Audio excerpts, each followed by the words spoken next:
할렐루야. 반갑습니다. 지난 2015년도 아마 겨울 정도에 저희를 광안중앙교회에서 네팔로 이렇게 선교사로 파송해 주신 거 저희들 기억합니다.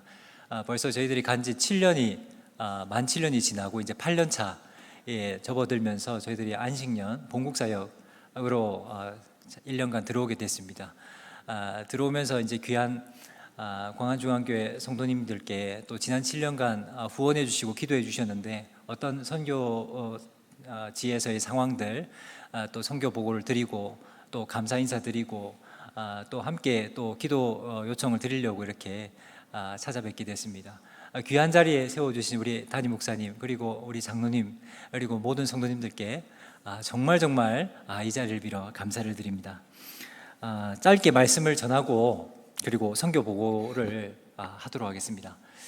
가능하면 좀 시간을 좀 제가 빨리 하려고 하다 보니까 말이 좀 빨리 이렇게 될 것 같습니다. 그래서 조금 이해를 해주시고 양해를 해주시기를 부탁을 드립니다.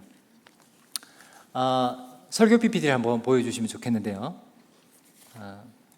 요즘 그 젊은 세대를 저희들은 무슨 세대라 부르냐면 한국 얘기입니다. 네팔 얘기가 아니고 MZ세대 이렇게 부르잖아요, 그죠? MZ세대 많이 들어보셨죠?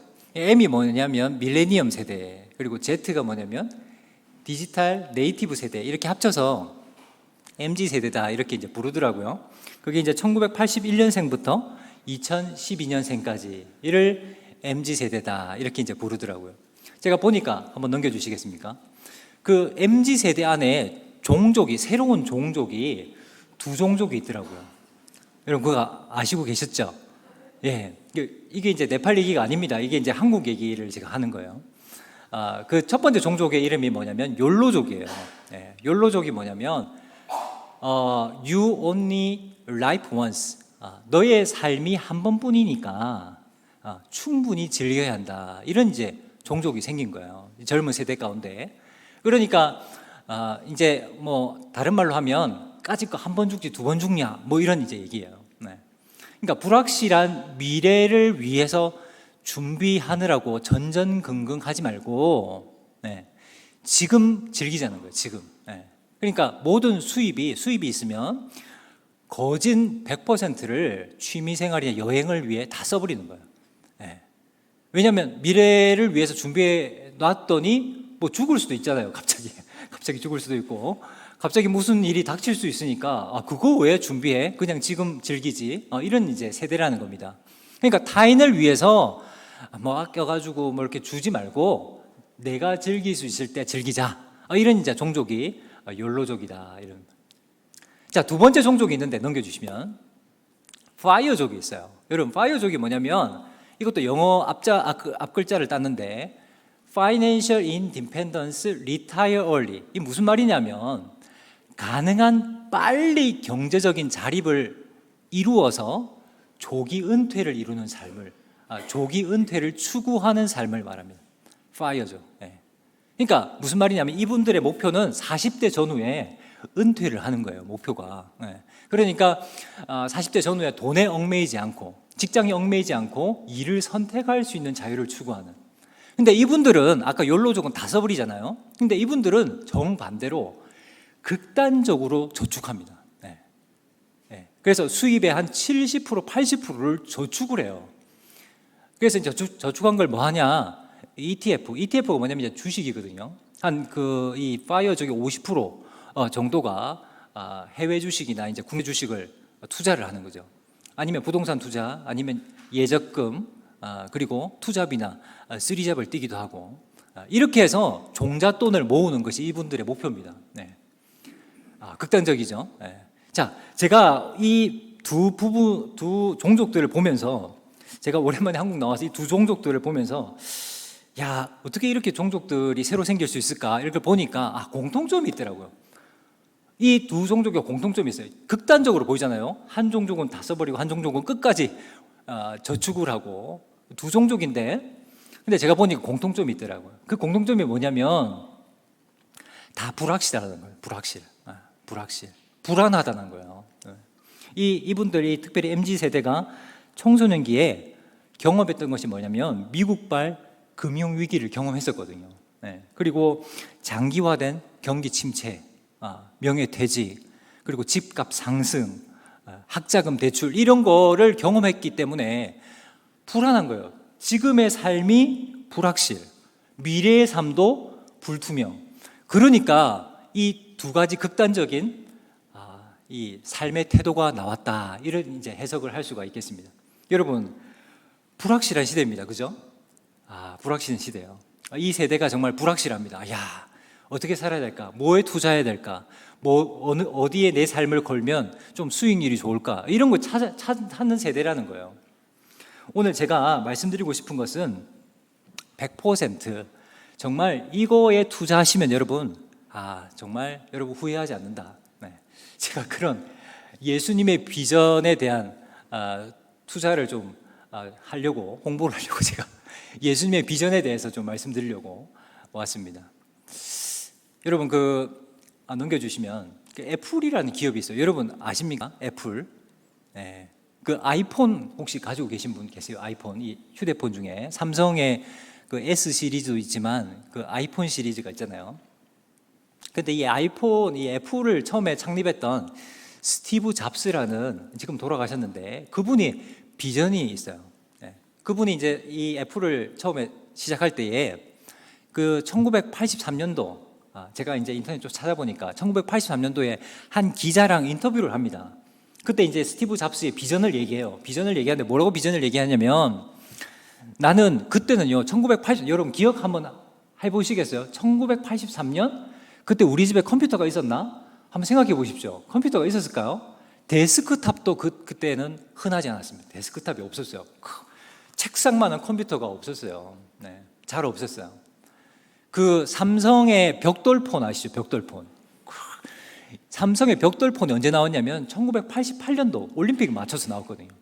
그러니까 그때는 휴대폰이 없었어요. 1983년도. 근데 그때에 이 스티브 잡스가 한 기자와의 인터뷰에 자기 비전을 얘기하는데, 자기는 손바닥만한 컴퓨터를 만들 거다. 그리고 이 손바닥만한 컴퓨터를 배우는데 20분이면 끝난다. 20분 안에 컴퓨터를 배우게 하겠다. 그리고 이 컴퓨터는 어디 가서도 통화할 수 있도록 하겠다. 그리고 이 컴퓨터는 어디서든 인터넷 데이터베이스, 인터넷과 연결을 하게 하겠다. 그 비전이요, 그때는 허황되게 보였습니다.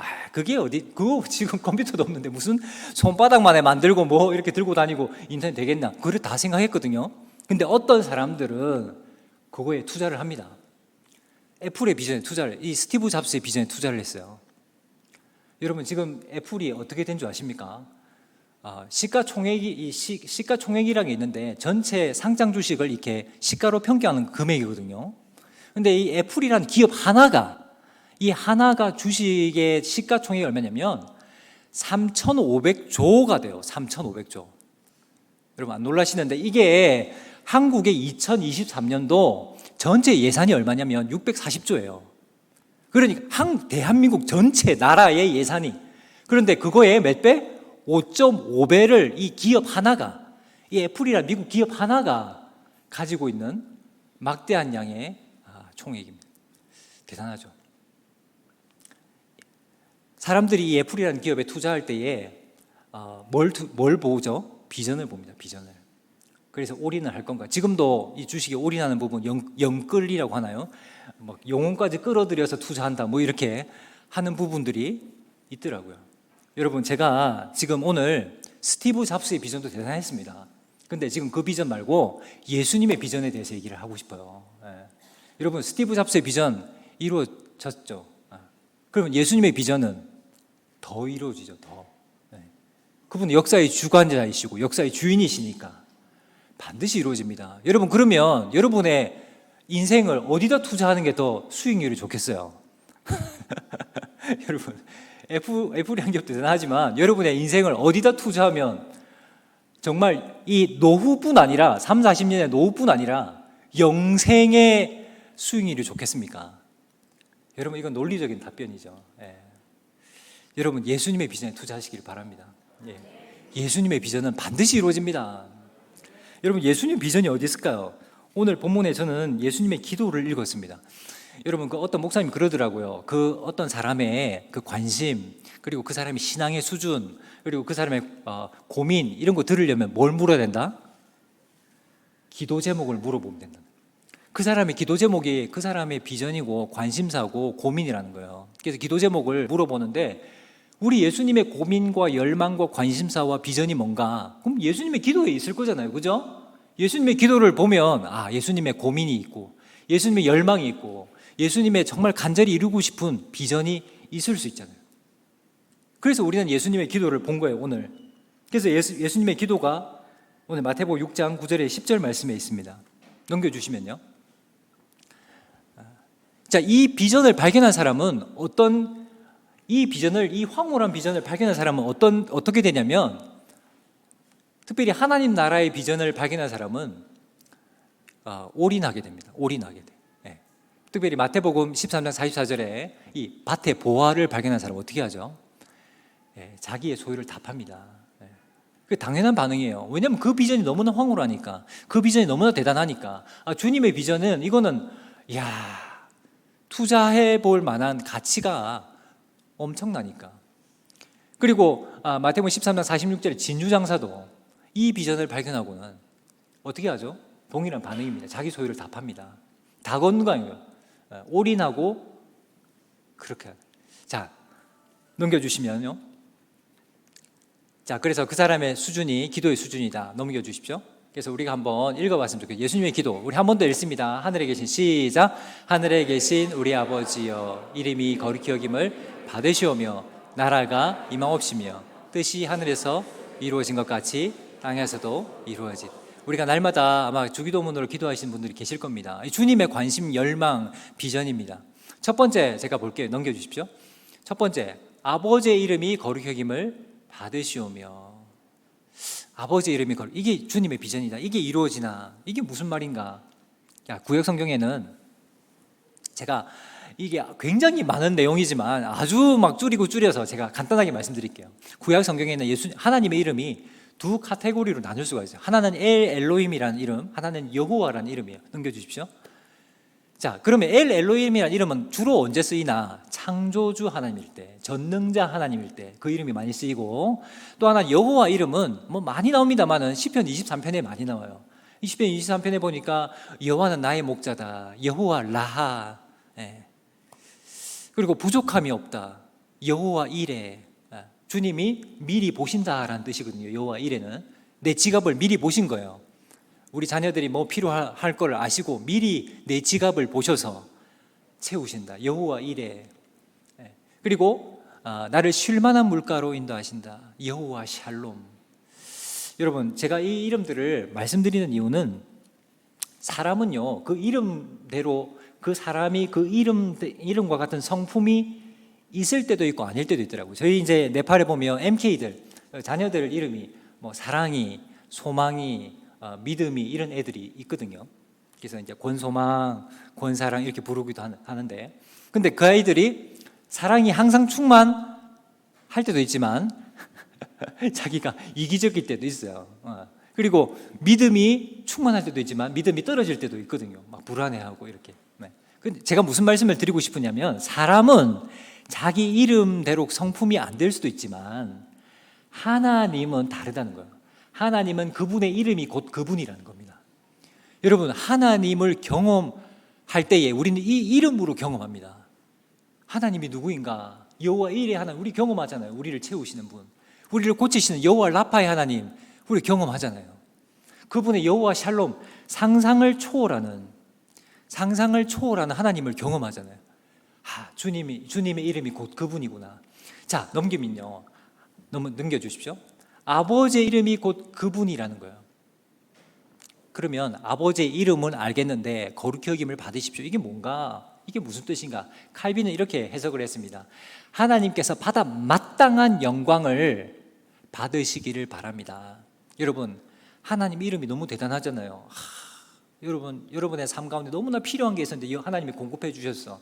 여호와 이레 하나님. 내가 정말 암덩어리가 있었는데 그거 하나님 고쳐주셨어. 여호와 라파야. 그 경험하면 어떤 마음이 듭니까? 찬양하고 싶죠. 영광을 돌리고 싶죠. 나에게 정말 승리를 주신 여호와 니시 하나님 경험하고 나고는 하나님께 합당한 영광을 올리고 싶잖아요. 우리는 이걸 뭐라고 하냐면 예배라고 합니다. 예배. 한마디로 예배. 여러분, 첫 번째 예수님의 열망, 예수님의 비전이 뭐냐면 각 나라와 족속과 백성과 방언이 하나님을 예배하게 된다는 것입니다. 하나님의 이름이 너무나 소중해서 내 삶 가운데 가장 소중한 이름입니다. 내 삶 가운데 가장 중요한 이름은 하나님의 이름이에요. 그분의 이름이 나의 삶의 전부입니다. 이렇게 고백하는 각 나라와 족속과 백성과 방언들이 모여서 하나님을 예배하게 될 비전이 있다는 겁니다. 주님이. 우리가 이 그림을 어디서 볼 수 있을까요? 요한계시록에서 볼 수 있죠. 넘겨주십시오. 요한계시록의 7장에 보면 9절 10절에 이런 말씀이 있잖아요. 이 일후에 내가 보는데, 이제 사도 요한이 사진을 보는 거예요. 사진을 보는데 그 사진에 각 나라 족속과 백성과 방언이 모였어요. 근데 뭐 하고 있죠? 아무래도 쓸 수 없는 큰 무리가 모여가지고 뭐 하고 있습니까? 손에 종려나무 가지를 들고 흰 옷을 입고 어린 양 앞과 그 보좌 앞에 서서 구원하신 보좌에 앉으신 하나님과 그 어린 양이 있다, 예배하는 그 사진을 보여줍니다. 이게 예수님 비전입니다. 여러분, 이 비전 이루어질까요? 아멘입니다. 아멘입니다. 정말 이 비전은 반드시 이루어집니다.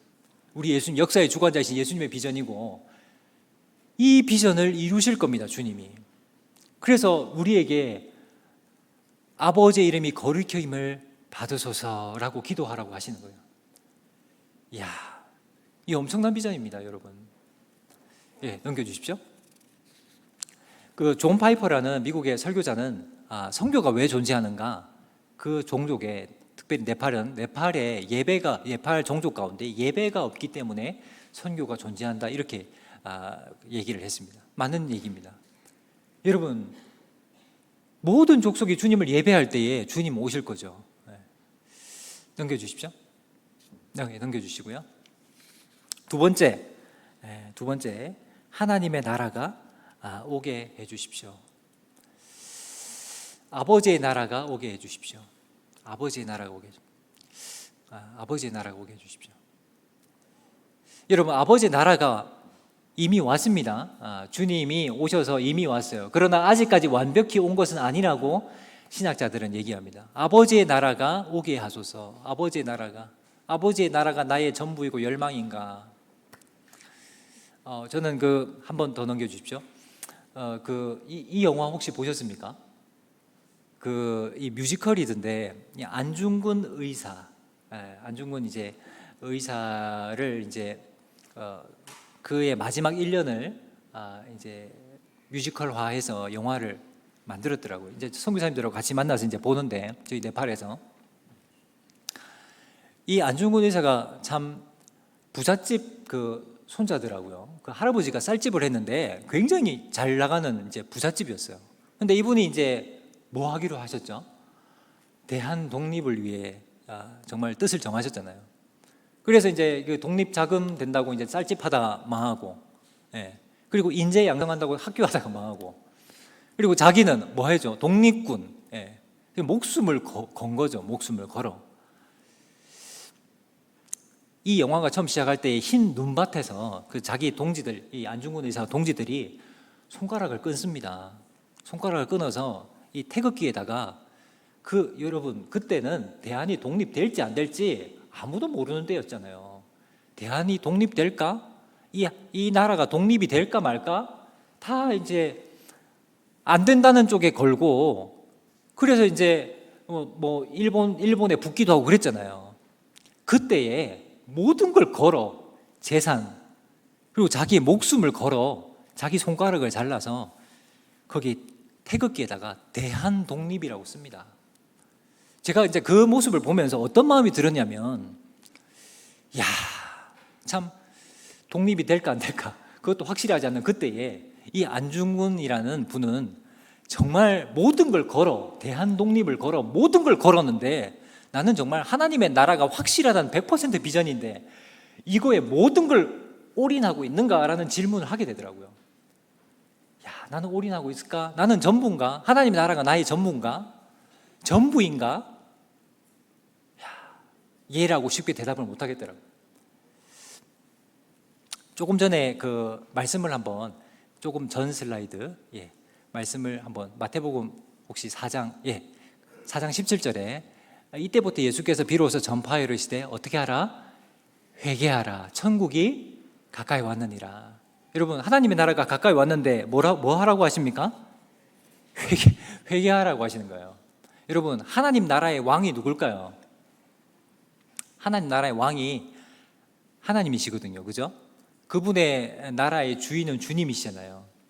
그래서 하나님 나라에 들어가려면 왕을 바꾸라는 얘기예요. 왕을 회개하라. 자, 넘겨 주십시오. 하나님의 나라가 왔는데 왜 회개해야 되는가? 어떤 목사님은 회개는 정권 교체다 이렇게 얘기를 하더라고요. 그 말은 무슨 말이냐면 왕을 바꾸라는 얘기예요. 이 나라 들어가려면, 그 하나님의 나라에 들어가려면 왕을 바꿔야 들어갈 수 있다는 거예요. 여러분, 우리가 우리 삶의 주인이고 왕이고, 세상이 우리 삶의 주인이고 왕이고, 세상이, 죄가, 사단이 우리 삶의 주인이고 왕이면 이 나라에 들어갈 수가 없다는 겁니다. 여러분, 이 나라에 들어가기 위해서는 예수님이 회개하라, 천국이 가까이 왔느니라. 왕을 바꿔야 들어갈 수 있다, 이 얘기입니다. 왕을 바꿔야. 여러분, 아담과 하와가 처음에 선악과를 따먹을 때에 그냥 불순종의 죄를 지었다. 물론 불순종의 죄가 맞습니다만은 이 불순종의 죄는 이제 내가 하나님 법대로 말씀대로 살다가는 행복해지지 않으니까 내 마음대로 살면 행복해질 거야. 그러고는 그 선악과를 따먹었다는 거예요. 다시 말해서 내가 내 삶의 주인의 자리에 올랐다는 겁니다. 내가 내 삶의 주인 되면, 내가 내 삶의 왕이면, 내 마음대로 살면 나는 행복해질 수 있을 거야. 그러고는 그 선악과를 따먹었다는 거예요. 여러분 조선시대에 가장 큰 죄가 뭘까요? 삼족을 멸하고 그 집을 거름더미로 만드는 죄가 뭡니까? 조선시대 왕이 있을 때 반역죄거든요. 지금 아담과 하와가 그 죄를 지은 거예요. 반역죄를 지은 거예요. 하나님 앞에서 반역을 일으킨 거예요. 왕 스스로 왕을 자처한 겁니다. 여러분, 그래서 다시 우리 예수님을 통해 주님의 나라가 오면 이제 어떻게 하라는 겁니까? 왕을 바꾸라는 거예요. 그 나라 들어가려면 회개해야 한다는 거예요. 그 나라가 전부가 되어야 된다는 거예요. 여러분, 왕이 2명이 될 수 있습니까? 나도 왕이고 주님도 왕이고? 그럴 수 없죠. 그래서 우리는 그 두 번째 제목을 순종이라고 봅니다. 순종. 자, 넘겨주십시오. 자, 넘겨주시고요. 자, 세 번째, 예수님이 이루고 싶은 또 세 번째 비전이 뭐냐면 아버지의 뜻이 이루어지이다. 하늘에서 이룬 것 같이 땅에서도 이렇게, 하늘에서 이룬 것과 같이 땅에서도, 하늘과 땅의 차이가 났다는 겁니다. 아담과 하와의 범죄 이후로. 자, 아버지의 뜻이 어떻게 된다? 이루어지이다. 그랬습니다. 이루어지이다는 굉장히 좀 복잡한 이렇게 헬라어 용법을 쓰였어요. 그게 무슨 말이냐면 3인칭 단순 과거 수동태 명령형이에요. 다 치우고 수동태와 명령형만 보겠습니다. 자, 그러면 이루어지이다. 하나님의 뜻을 이루는데 수동태예요. 그 말은 무슨 말이냐면 아버지의 뜻을 이루는 주체가 하나님이라는 뜻입니다. 아버지의 뜻은 아버지가 이루겠다는 뜻이에요. 자, 그러면 우리가 질문할 수 있잖아요. 근데 아버지가 이루시겠다는데 왜 우리한테 또 기도하라고 하시나? 명령형입니다. 이 일이 이루어지도록 함께 하자는 거예요. 동참하라는 거예요. 여러분, 제가 7년 저희들이 희마를 같이 보고 있지만 희마에 올라갈 수 있는 건 아닙니다. 굉장히 멀리 있고 올라가는데 한 2주 정도가 시간이 필요해요. 그 베이스 캠프까지 올라가는 데만. 거기 보면 이제 ABC라고 있습니다. ABC가 뭐냐면 안나푸르나 베이스 캠프를 ABC라고 하거든요. 저희 이제 셋째가 초등학교 3학년 때 10살 때 이제 저희들이 마음에 작정을 하고 그 베이스 캠프를 한번 올라가려고, 이 네팔에 살면서도 항상 보지만 못 올라가는, 그래서 한번 이제 가보려고 굉장히 힘들었습니다. 가도 끝없는 계단이고 가도 끝없는 오르막길인 거예요. 나중에 3,000m가 넘어가면 거기 베이스 캠프가 얼마냐면 4,300m 정도 되거든요.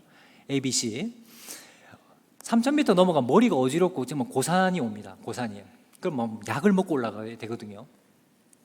그럼에도 불구하고 이까지 왔는데 올라가 봐야 되겠다 싶어가지고 아이들을 막 설득하고 해서 막 올라갔어요. 안 간다, 못 간다, 이제 내려가자, 이런 거를 끝까지 올라갔는데 여러분, 여러분 한번 오셔야 할 것 같습니다. ABC를 한번, 안나푸르나 베이스 캠프, 요즘에 많이 오시던데, 그 압도하는 여러분, 인간이 만든 건축물에서도 저는 이거 정말 크다 이런 정도 마음을 든 적이 있어요. 뭐 그 이집트의 스핑크스나 뭐 이런 이제 그런 것들을 볼 때에, 피라미드 같은 거 볼 때에, 그런데 이거는 8,000m 앞에 서니까 이거는 너무 압도를 당하더라고요. 제가 그때 무슨 생각했을까요? 이 압도하는 황홀한 광경을 보면서 무슨 생각했을까요? 이거 나만 봐야 되겠다, 다른 사람 보여주면 안 되겠다, 이런 생각했을까요?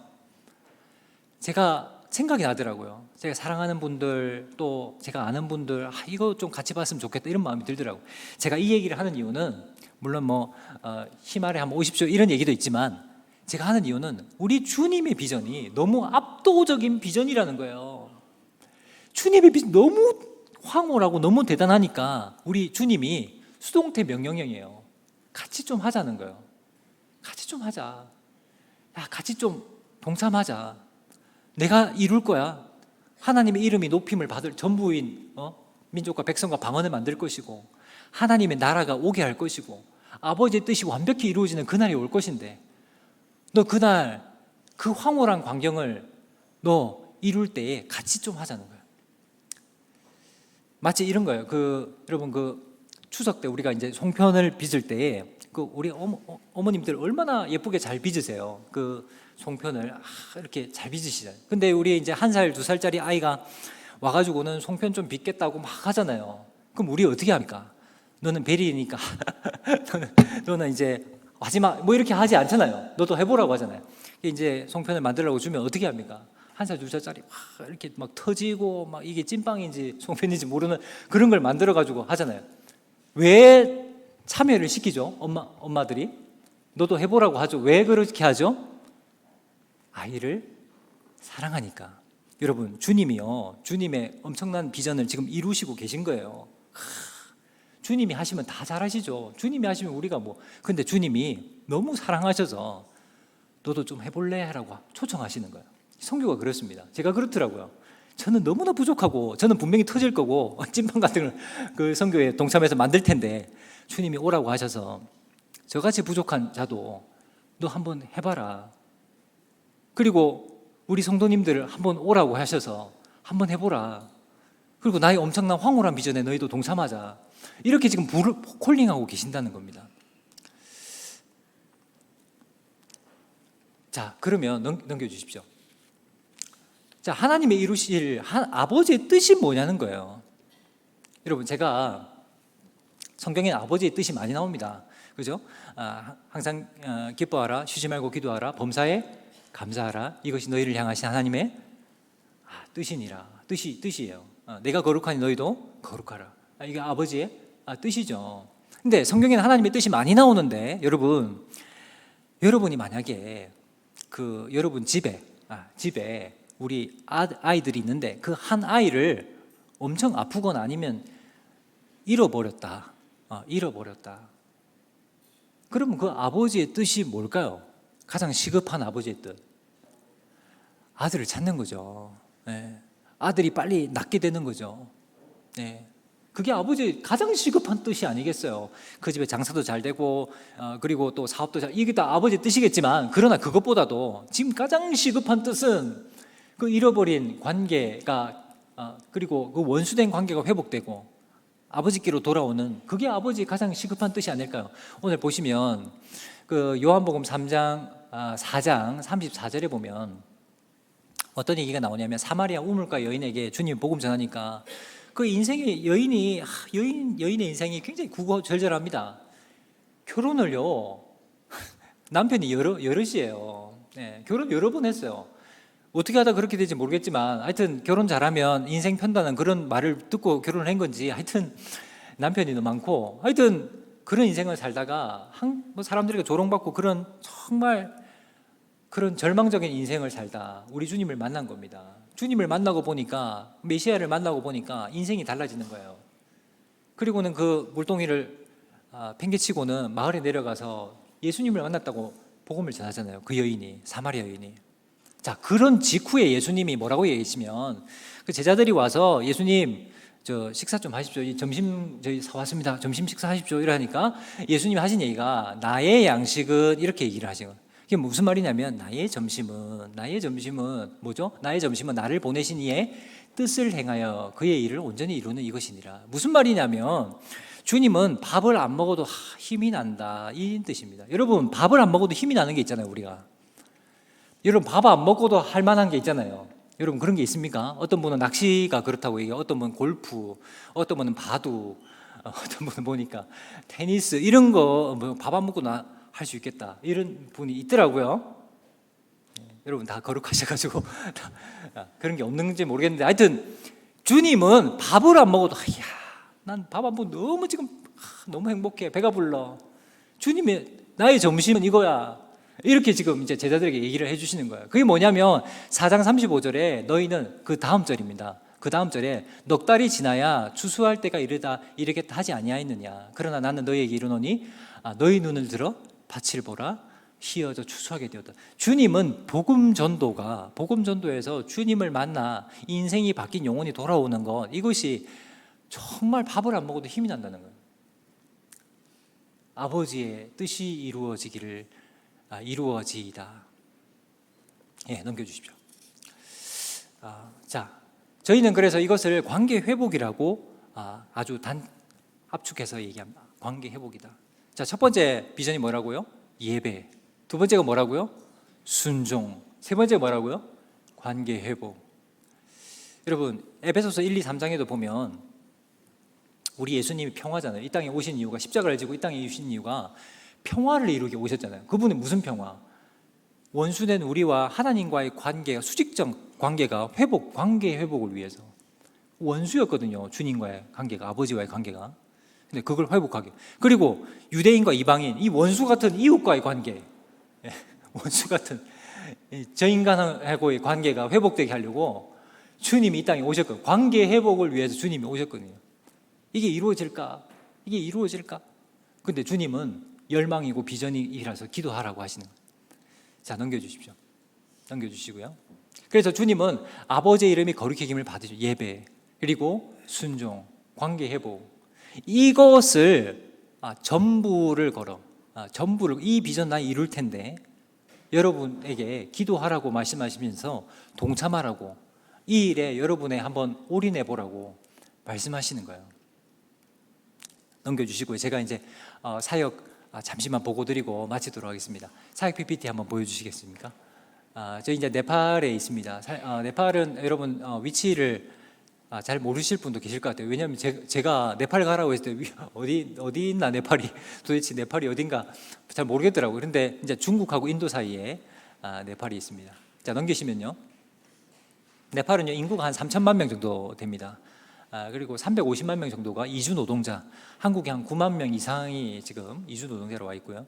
그래서 한국의 한 1.4배 정도 되는 넓이를 가지고 있습니다. 카트만두가 수도고요. 125개 종족, 다민족입니다. 다민족. 그리고 언어가 123개. 그리고 공용어는 네팔어. 굉장히 못 삽니다. 여러분, 한 3,800달러 정도 되는데 보통 중산층이 20만에서 30만 원 정도. 근데 물가가 많이 올라서 그것도 살기가 어려운, 그것도 못 버는 사람들이 많이 있습니다. 자, 네팔에 많은 게 많은데요. 넘겨주십시오. 네팔은 산이 많습니다.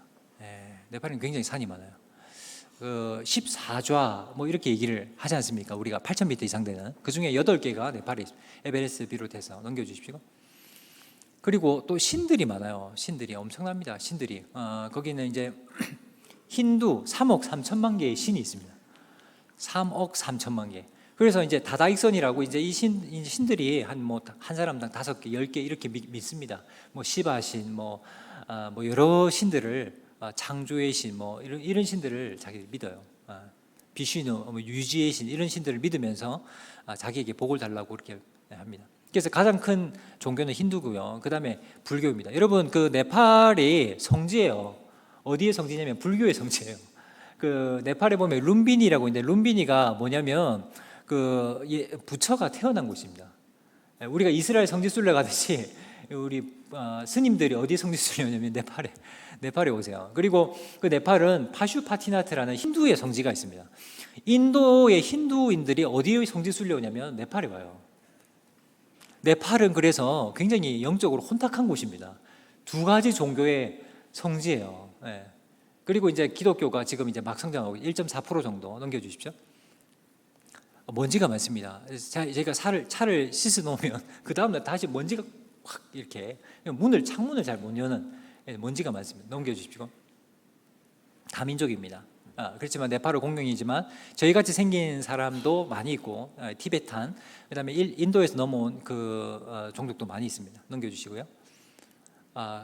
여러 가지 중에 지금 네팔 기독교가 굉장히 성장하고 있습니다. 2022년도 저희가 추정치인데요. 왜냐하면 네팔 정부는 공식적인 그 종교 통계치를 내놓지 않습니다. 왜냐하면 지금 너무 기독교가 빨리 성장하고 있기 때문에 굉장히 경계하고 있습니다. 그래서 2022년도에 54만 명 정도 될 것이다. 이렇게 저희들이 생각하고 있습니다. 넘겨주십시오. 네팔 주요 사건들 뭐 여러 가지가 있는데 그 중에 두 가지만 말씀드리면, 하나는 네팔 대지진이 있었어요. 2015년도. 그러니까 지진이 나고 나서 한 8,500, 한 9,000명이 죽고, 여러 사람들이 다치고 집을 잃고, 그러니까 네팔 국민 4명 중에 1명은 피해를 봤으니까 굉장한 거였죠. 그래서 네팔 대지진이 있었고요. 그때 다음 해에 저희들이 파송을 받았습니다. 그리고 2018년도에 보면 개종금지법이 통과가 되는데, 이게 무슨 말이냐면 누구도 다른 사람의 종교를 이렇게 바꾸라고 권유하거나 뭐 얘기하거나 이렇게 해서 신고를 당하면 어떻게 되냐면 5년 이하의 징역과 5만 루피 이하의 벌금형에 처하고 외국인도 이걸 형을 받고 추방시킨다는 형사법이 통과된 거예요. 예, 실행이 된 거예요. 그래서 이제 많은 이제 선교사님들 그리고 현지인들도 똑같은 형을 받아야 되니까 전도하기가 좀 어려워진 거죠. 굉장히 위축이 된 거죠. 넘겨주십시오. 그래서 4월에 대지진이 있었고요. 넘겨주십시오. 저희가 이제 2010년 3월에 우리 또 광안중앙교회에서 또 파송해 주셔서 저희들이 이제 파송 예배를 받고 이제 떠났습니다. 넘겨주시고요. 그래서 2년 동안은 뭐 저희들 정책이 뭐냐면 열심히 언어를 해야 돼요. 언어로 설교할 수 있을 정도까지 언어와 문화 습득을 했고요. 넘겨주십시오.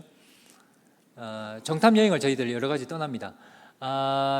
여러 가지 사진들이 있는데 지금 이제 뭉텅거리 넘어갔는데, 저희가 여기가 어디냐면 그 마깔루라는 그 에베레스트 다음으로 높은 산이 마깔루 산이거든요.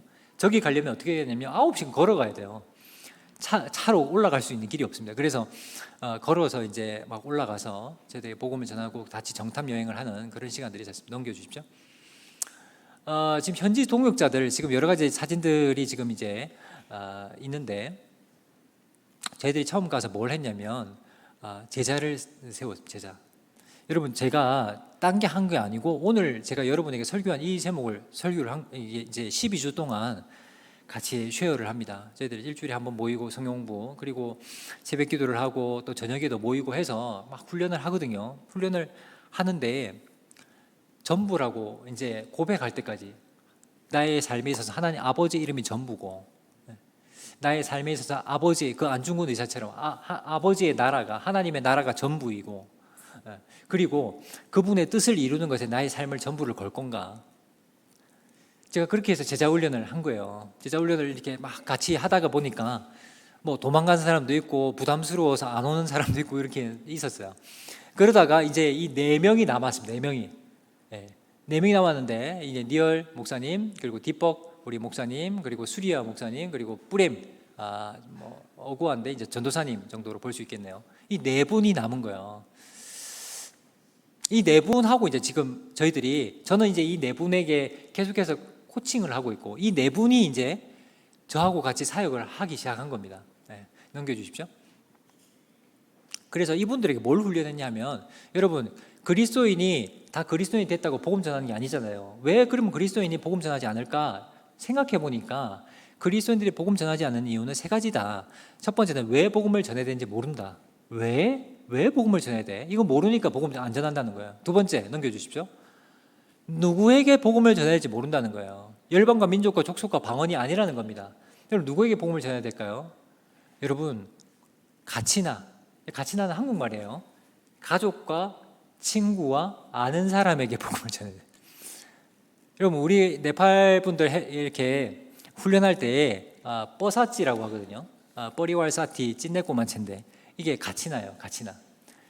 가족과 친구와 아는 사람을 리스트를 만들고, 여러분, 그 사자가요 동물의 뭐 이 세계, 동물의 왕국 이런 거 보이면 사자가요 막 다 쫓아가는 것처럼 보이지만 아닙니다. 하나를 딱 타겟을 정한 거예요.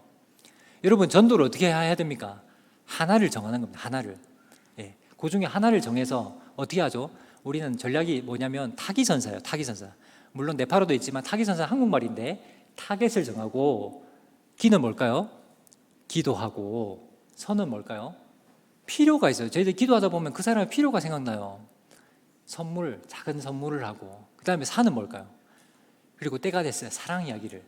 나를 사랑한 이야기는 뭐죠? 간증. 1, 2분 짧은 간증을 드리고 그리고 C2C. C2C는 뭐냐면 Creation to Christ예요. 이게 이제 그림으로 복음을 전하는 여러분 그림을 그리면요 아무도 지루해 안 합니다. 그림을 막 그리면서 이렇게 창조부터 예수님까지 얘기를 전하거든요.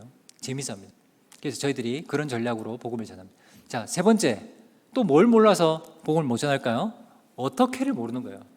아, 나는 왜 복음을 전할지 알고 누구에게 전할지도 타겟도 있는데 어떻게 전해야 할지 모르겠는 거예요. 그래서 어떻게 한다?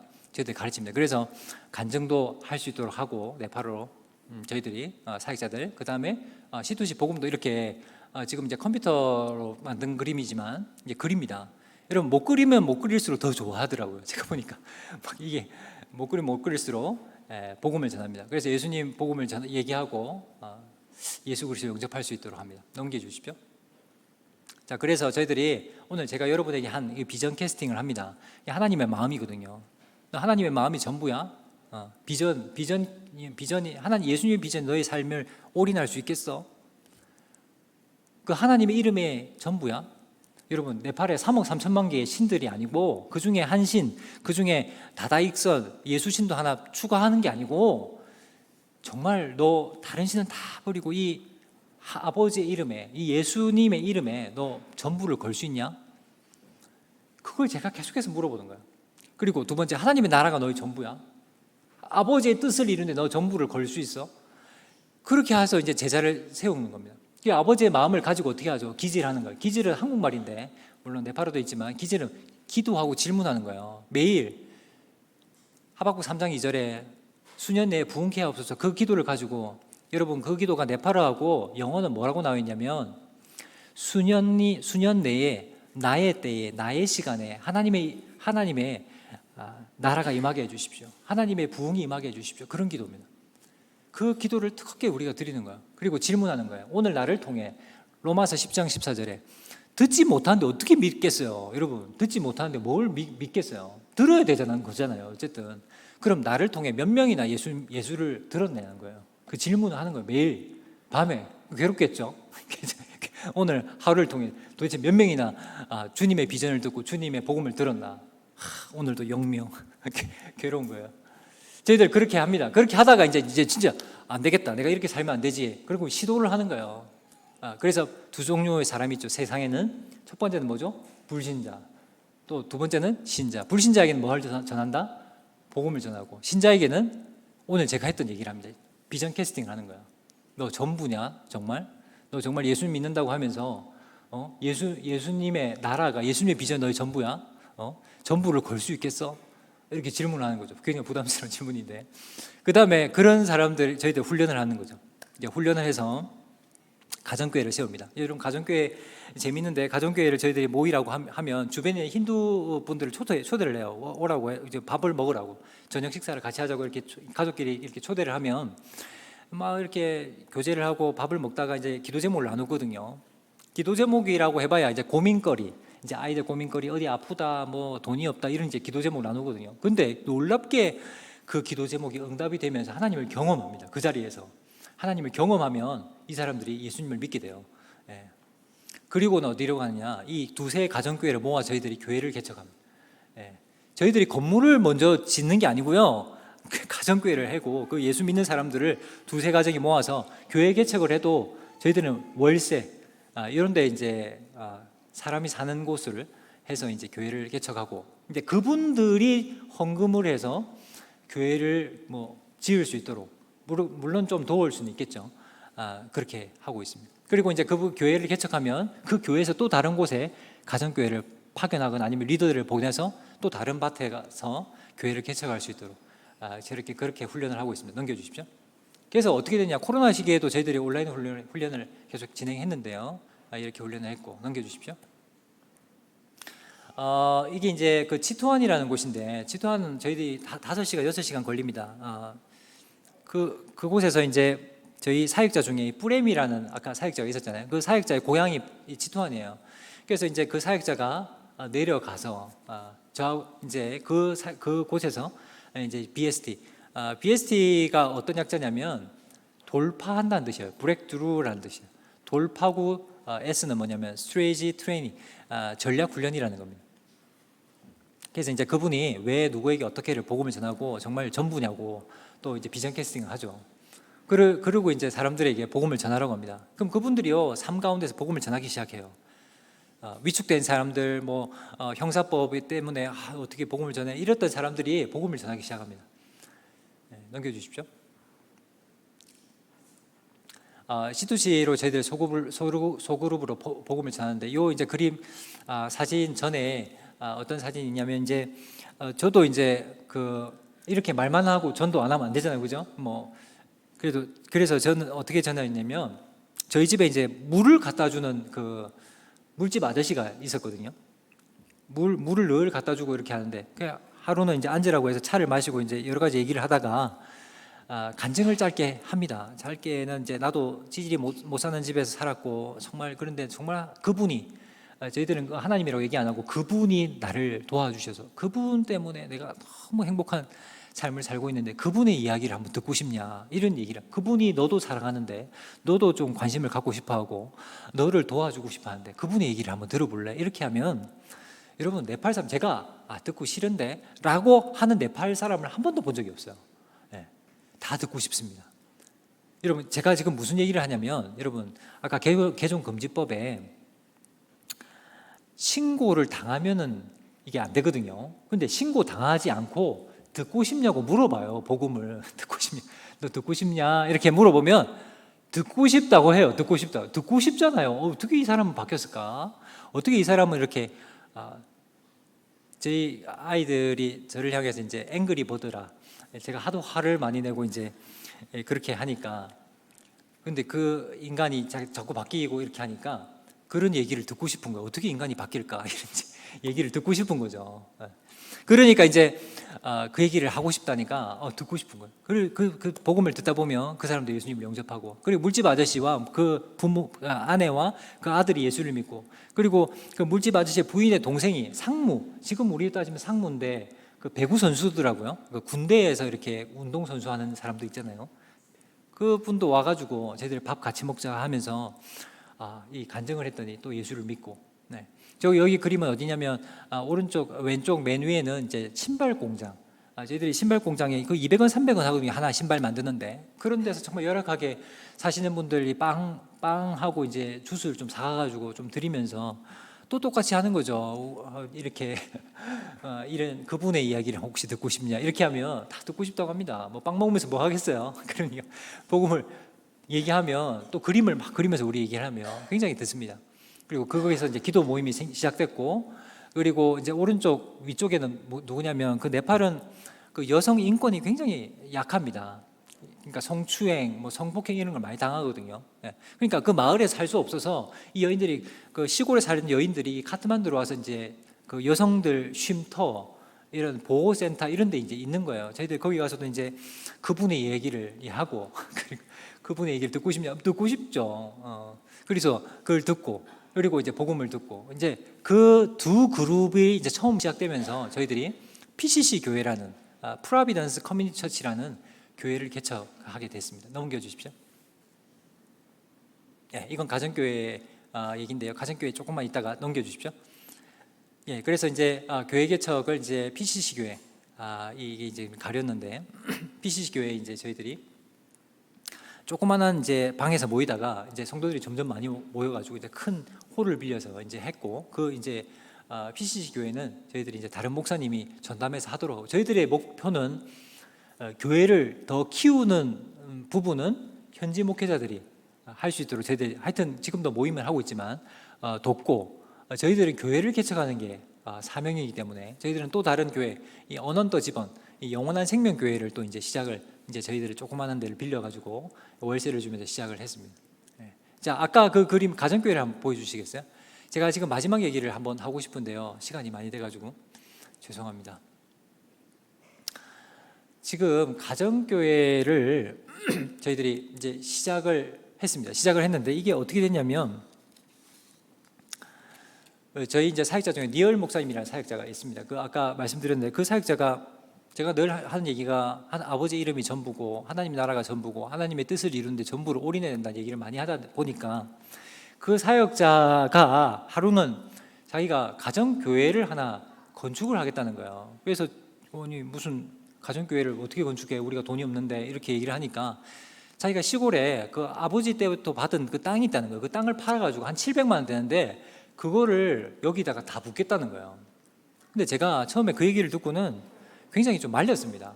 왜냐하면 그 땅이요, 이 사역자만 쓸 땅이 아니고 그 아들들이 지금 2명이거든요. 그레이스와 레한이라는 아들인데 그 아이들도 위한 땅인 거예요. 그 딸 대대손손 자사손손 나오는 그 땅이거든요. 그래서 그거 안 된다, 그거 팔지 마라, 뭐 다른 방법 있는지 기도해보자 이랬더니, 야, 그 사역자가 하는 얘기가 최썰은 저보고 최썰이라고 하거든요. 최썰은 하나님의 나라가 전부고 아버지의 뜻을 이루는 데 올인하고 아버지 이름이 전부라면서 왜 그렇게 얘기를 하냐고 저한테 질문을 하더라고요. 야, 제가 회개했습니다. 진짜. 아, 그렇구나. 전부지. 그렇지. 주님이 전부지. 주님의 이름이 전부고. 여러분, 그게 700만 원이라서 쉽게 팔 수 있을 것 같습니까? 전부인데. 전부예요. 그 니어리의 사역자 전부예요. 그게 전 재산이에요. 그걸 몽땅 팔아가지고는 이게 이제 700만 원 예산으로 시작했는데 나중에 보니까 뭐 여러분도 건축해 보시면 알겠지만 돈이 부족하죠. 1,000만 원 된 거예요. 더 들어가요. 저도 고민되고 어떡하나 또 기도를 같이 했죠. 같이 하니까 우리 저희 서남아 지역장님이 어떻게 하다가 이제 그날 오시게 됐어요. 네팔에. 그 이제 이 상황을 보시고는 서남아 지역장님이 또 헌금을 모아가지고 그때 해주셨어요. 그러니까 1,000만 원을 이렇게 해가지고 이렇게 가정교회를 세웠습니다. 지금도 이 가정교회가 매주 목요일마다 모여요. 거기서 이제 힌두 아이들 초대해가지고 같이 모임을 하고, 그리고 이 가정교회를 통해서 또 교회가 개척되고 그런 역사들이 계속해서 일어나고 있습니다. 여러분, 제가 이제 넘겨주시고요. 마지막에 마지막 기도 제목 기도해 주시면 좋겠습니다. 저희들이 이제 7년 만에 왔는데요. 그래서 가족들을 정말 건강하게 지켜주시고 너무 감사드리고 또 하나님께 감사드리고 여러분에게 감사를 드리고 싶습니다. 특별히 본국사역 기간 가운데 저희들이 영육간의 체험, 재충전이 되게 해주시면 좋겠고, 저희들이 1, 2사역 때 굉장히 시행착오도 많고 또 실수도 많았던 것이 사실입니다. 그래서 그 사역들을 좀 반추하고 성경을 앞에서 정말 돌아보고 평가하는 시간들을 좀 가져야 되겠고, 특별히 이 안식년 기간 가운데, 본국사역 기간 가운데 2기 사역을 좀 준비를 하는 시간들로 삼았으면 좋겠습니다.